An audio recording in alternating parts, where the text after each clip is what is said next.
I got it! When I first heard about Dave being trapped in a maze... 1, 2, 3, 4! I built a labyrinth. Can you believe it? Dave is trapped in a cardboard maze in his living room and he can't get out. Welcome to Dave Made a Minute, the podcast where a whole bunch of us are exploring the film Dave Made a Maze 1 minute at a time. The twist. Many of the participants have never seen the film. Some don't even know what film they're sampling. They get their minutes and they tackle them as they see fit. Here's your host from the Groundhog Day Project and Michael Myers Minute, Robert Black. Minute 57, Harry interviews Cardboard Brynn. To tackle Minute 57, we have Eric Deutsch and Brad Mendenhall of Flash Gordon Minute. You come home, there's a giant maze in your living room. You're like, what the? There's a giant maze in my living room. I've heard of people rearranging the furniture, but this is wackadoodle crazy. Give me a sense of that. This doesn't make any sense. Is that a problem? Is it a problem to my segment? But solutions, no problem. It's like a fucking cocktail party in here. I get a few words from you before you go. We're at minute 57 of Dave Builds a Maze. Eric, how are you doing? High five! High five! High five! High five! High five! High five. By the way, it was Dave Made a Maze, not Dave Built a Maze. Well, folks, this is Brad Mendenhall and Eric Deutsch from Flash Gordon Minute, high-fiving everyone out there. Hello, everyone. We were last here in minute 33. We're back for minute 57, reminding everyone I know nothing about this movie except minute 33 and minute 57. Creepy minute. Wow, Creepy. Is this a creepy minute? Boy, we got a good minute here. Yeah. It's the Brynn character. What a fantastic, yet also off-putting design. Oh, yeah. I mean, she is creepy. She is a paper puppet on strings. I will have nightmares. For me, she's up there with the tall man from the Phantasm movies. I mean, this is an out there character. You know, we don't know a lot about Dave Made a Maze, but it does feel like, and I understand this sort of how, not that I have a complete in-depth understanding of the movie business, but my understanding is films like this that are sort of small budget and play at a lot of award shows, or not award shows, but like a lot of film festivals and try to win awards at those film festivals, you're not so much trying to, I don't know, make big money and all that. You're trying to put together, they almost act as a resume. And the writers and directors and the designers are really trying very hard to show that they can put together a coherent movie with some interesting visuals and get work out of that.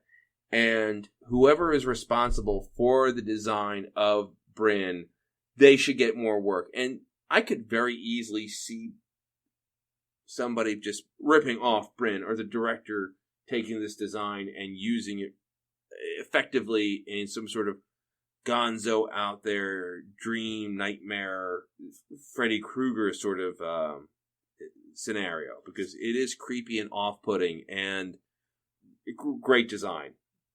Yeah, I mean, it's obviously we're in this paper world still. We were clearly much deeper in the paper world than we were back in minute 33. It's just creepy. I don't really know. You know, it's I don't have the thesaurus out. You know, what's another word for thesaurus? They did a great job with this character for someone like me who has not watched this movie and has just dropped in here to, you know, have this kind of reaction to this character.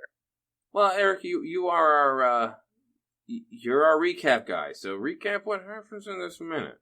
Well, we start out with them holding up a sign that says Brynn with a question mark. So I guess this is they're just meeting Brynn, and they're not entirely sure that's actually her name. And as a little tangent, I just want to call attention to the name Brynn. When I was a kid, the only exposure I had to the name Brynn was there was a pitcher on the Cardinals and the Expos named Brynn Smith, and I always thought it was a really cool first name. Now, of course, that was a man. This character is a woman. But nevertheless, I just wanted to point out Brynn Smith from 35 years ago, the baseball cards I had. We get her, and we get the crew, and now we don't have everybody from our previous minute. We've only got 4 of the 6 of the crew from 24 minutes ago who are here with us. And they are going to interview her, clearly. And they're face-to-face with essentially a demon And this director wants to Can I get a white balance. He's not thinking of safety. You just mentioned film festivals. This guy is thinking solely about film festival awards. He does not care that he's in this situation. It's all about his craft and getting the white balance. Yeah, it's a jerky director.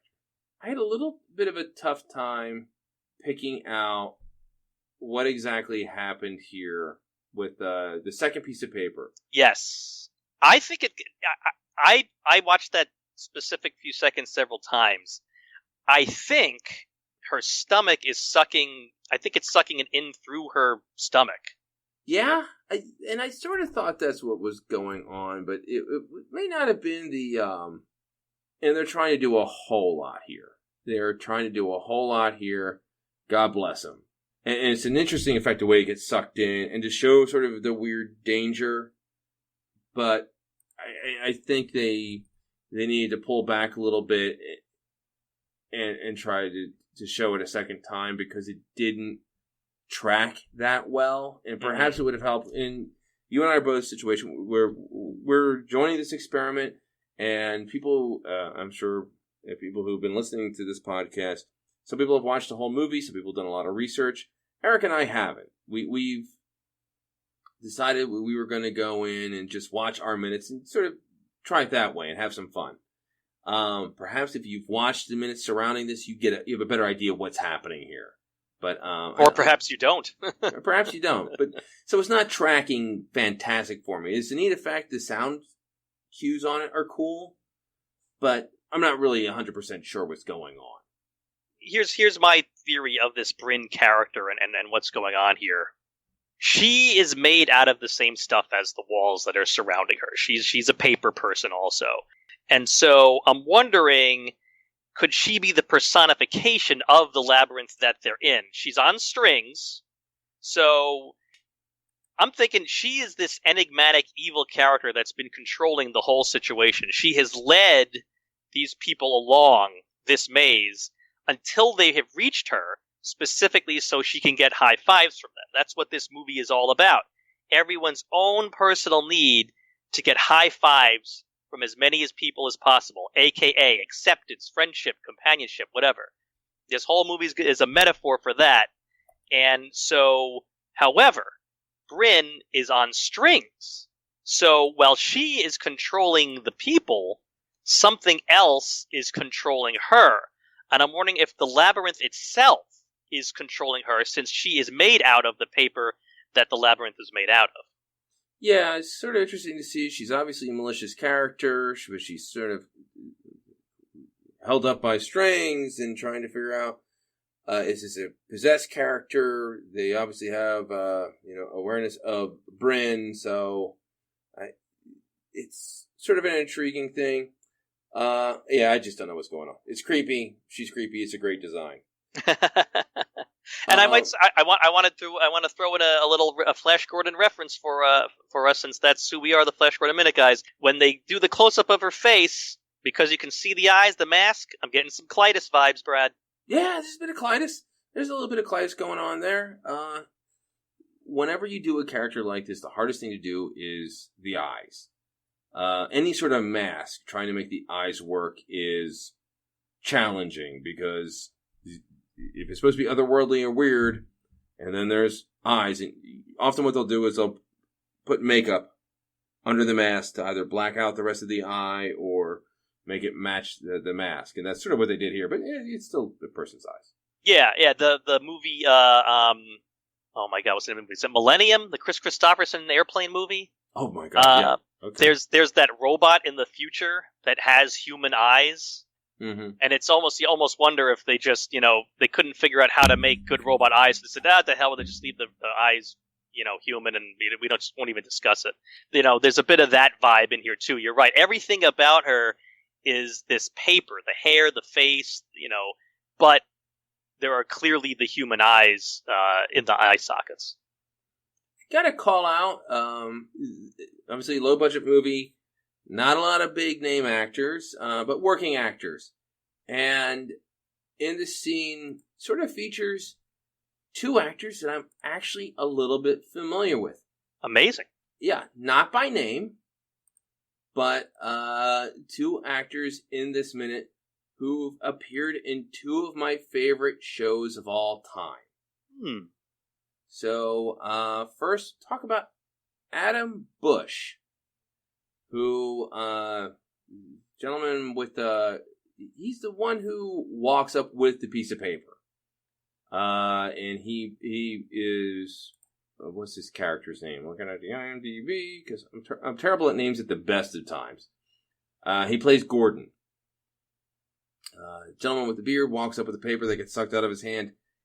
He was one of the main villains in the a late season of Buffy the Vampire Slayer. Eric, were you a Buffy fan? I saw episodes here and there, so I wouldn't go so far to call me a fan, but I watched enough episodes that I'm at least, familiar with the basics of the show. In the second to last season, the main villains for the big chunk of the season were these three sort of geeky guys who had some magical abilities, and Warren was the main evil geeky guy. He was the one who was really evil. The other two were just sort of jerks who wanted to cast spells. And he was, he was Warren. He was an effective bad guy in it because he was sort of a schlubby, nerdy guy that a lot of viewers of Buffy could relate to, and then he just turned malignant over the course of the season. So, guy who's had a nice career, has appeared on everything from, just looking at his IMDb, he's one of these guys who's appeared in a lot of TV shows and movies.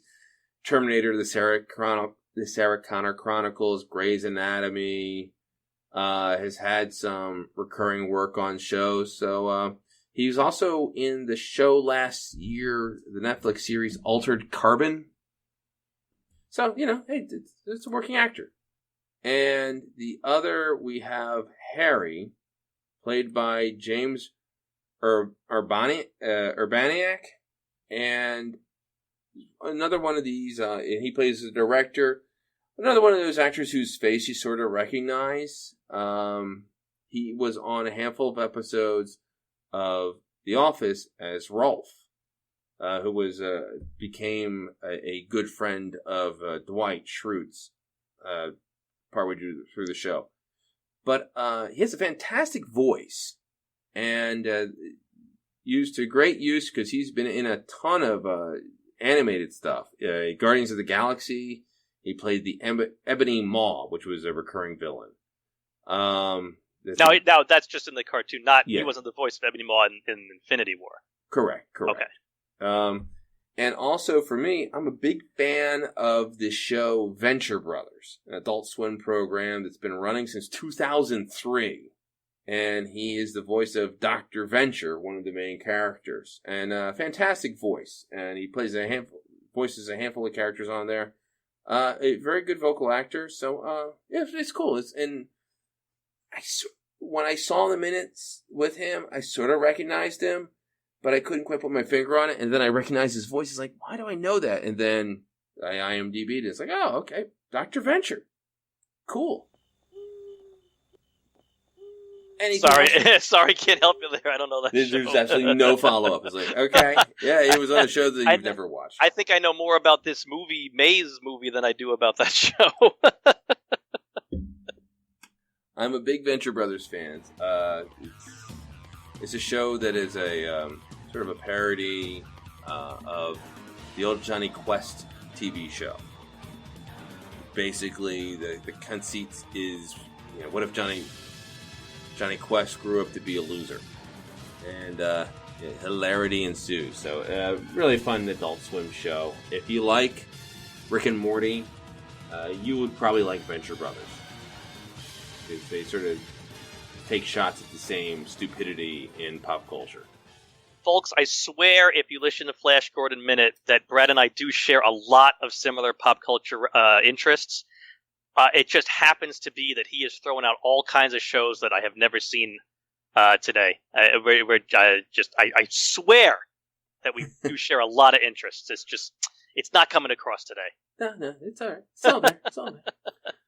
All right, what else do we have from this minute? Well, Brynn goes into some kind of freaky seizure. It's just fast, rapid fire. Speaking of Infinity War, like what Doctor Strange does when he's looking into the future in Infinity War, it fits with the creepiness of the character. We will never know, Brad and I, why she's doing that. Let's hope that those of you listening to the show and watching the movie will, in a future minute, get an explanation for why she's doing that. And I want to call out what Brynn's wearing on her feet. At Flash Gordon Minute, we like to call out lazy script writing and occasionally lazy prop work on our show that we've come across in our movie.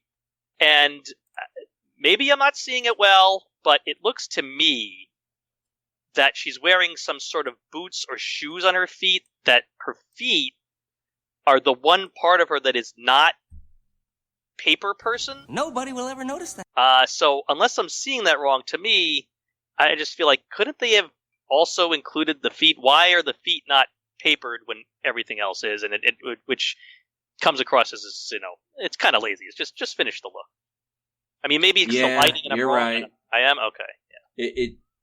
If it is the paper, they didn't completely possible that it is paper. I don't think it is. I think those are just suede boots. Yeah, right? Okay. So, yeah, they should have wrapped a couple of things of paper around there, or at least over the top, and she's got some super glue. She is sitting what my kids call now crisscross applesauce. Yes. Not what we called it when we were growing up, Brad. I don't even think you can say anymore what we called it growing up. No. It's, yeah. But, perhaps they were hoping that when she folded her legs like that, they would hide the boots better. But no, it's just, those are boots. Or maybe they literally ran out of paper on this movie when they had done everything on the set and the costumes except her feet. And instead of just running down to the Rite Aid down the street to get some more, they said to hell with it and just left their feet like that. Yeah, or maybe she's going to have to walk in a few minutes, and if they paper it up, she's going to just be slipping. A quick interruption. Because one, Brad and Eric wouldn't know that boot, she's only wearing one, by the way, is the same boot that she was wearing when she was still human. But two, apparently they don't notice she's wearing clothes. She has a jacket, no longer the jacket she had before. It has turned brown, but it is still cloth. I do, it is interesting you call out the sort of spasms that she has, which is a nifty camera trick that is unnerving, because probably all of us have been around someone or have someone in our family or had a classmate or something, known someone who has epileptic fits, that sort of uncontrollable quaking that used to be experienced. And it is unnerving when they sort of take that and give a supernatural twist to it. Because, like I say, I remember there's people there's people I care about that deal with that malady. And it's a scary thing. And when you sort of take something that people have had experiences with and then give it like that special effects twist, it can be a little disturbing. Sure, it's similar to like the Nightmare on Elm Street movies. You take a basic fear of something and then you throw Freddy Krueger into the mix of that fear, and so it heightens it. All right, I think we got it. Eric, where should people check out our little slice of the internet, Flash Gordon Minute? Yeah, if you like the movies by minute format, come check us out with ours, Flash Gordon Minute. So our website is growlermedia.com/Flash Gordon. Growler is GROWLER, growlermedia.com/Flash Gordon. We have a fan page on Facebook, which is the Flash Gordon Minute Listeners Vortex, and we are active on Twitter, Flash Gordon Pod. Yeah, we ask everyone to check us out because we have a lot of fun. It's a little bit different than this because this film we haven't heard about before, so we're going into blind. Flash Gordon, we've loved our entire lives, but we're having a great time. And Eric, we will be back. Was that a Johnny Carson or a Jerry Lewis you were doing there? It's like a mix in between. Oh boy! Oh lady, we're gonna be back for more Dave Made a Maze. You hot, weird, wild stuff. Yeah. We don't usually do impressions. I do. and then I could probably disarm all the traps, and then we could finish this maze. Who is with me? That was Eric Deutsch and Brad Mendenhall of Flash Gordon Minute, taking on Minute 57 of Dave Made a Maze. They will be back in Minute 74. Next time on Dave Made a Minute, we've got Eric Nash of Watchmen Minute and Connor Colson of Prometheus Minute, taking on Minute 58. Thank you for listening to Dave Made a Minute. Intro dialogue snippets were taken from Dave Made a Maze, directed by Bill Watterson, written by Bill Watterson and Steve Sears, and produced by John Charles Meyer. Intro music is Diversion by The Equals, featured in the film Dave Made a Maze, and Life Cycle of a Match by Parvis Decree. Outro music is Leaving This Godforsaken Place and Her Presence is Strong Here by Parvis Decree. Dave Made a Minute is a production of Lemming Drop Studio and all other featured podcast producers. You can find more content at lemmingdrops.com. Check us out on Twitter, Facebook, and Instagram at Dave Made a Minute. If you like what you hear, throw us a rating and review on your podcatcher of choice, and check out all of the participants' other shows to spread the love around. Again, thank you for listening. As long as we're all working together, it's just fine. It's gonna be great. There's 2 ways this can end. And right now, I'm thinking they're both gonna hurt. Totally. Wait, what?